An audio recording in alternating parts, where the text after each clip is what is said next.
Okay, for our next entangle, we are going to work on this one right here called hybrid.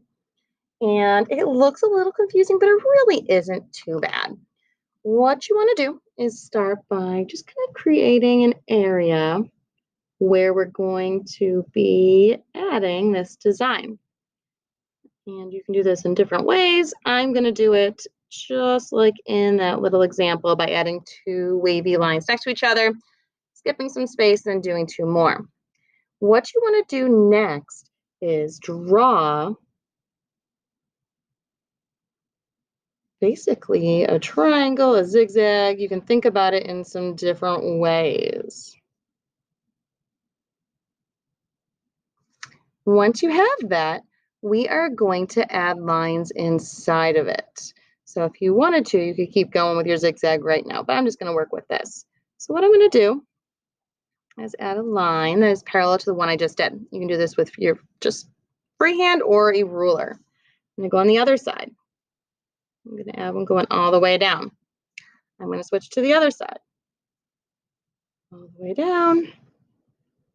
You can see I'm just going back and forth, alternating where I am putting those. Okay, now we need another zigzag, or I guess triangle, sorry, another part of our zigzag. So I'm going down to the other one.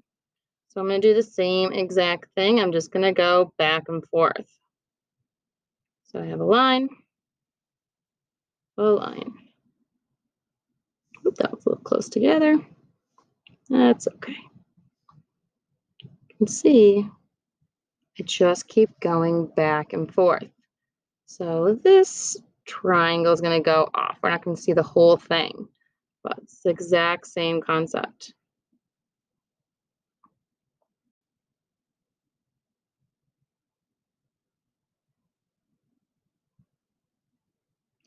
And then we have to go over on this side. So we're just going to make this line into a triangle. You're only seeing part of it. And we're going to do the same exact thing.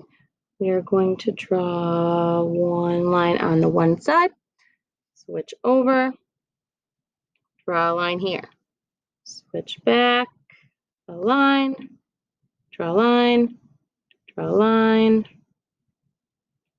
just going back and forth. And then down here, we're not going to see the whole thing. We're just going to see part of it. So I'll just basically add some lines until I think I would probably see it. So this one really isn't too tricky, but I think it has a pretty cool look to it. So there you go. Just make sure you keep alternating. That is the pattern here, back and forth.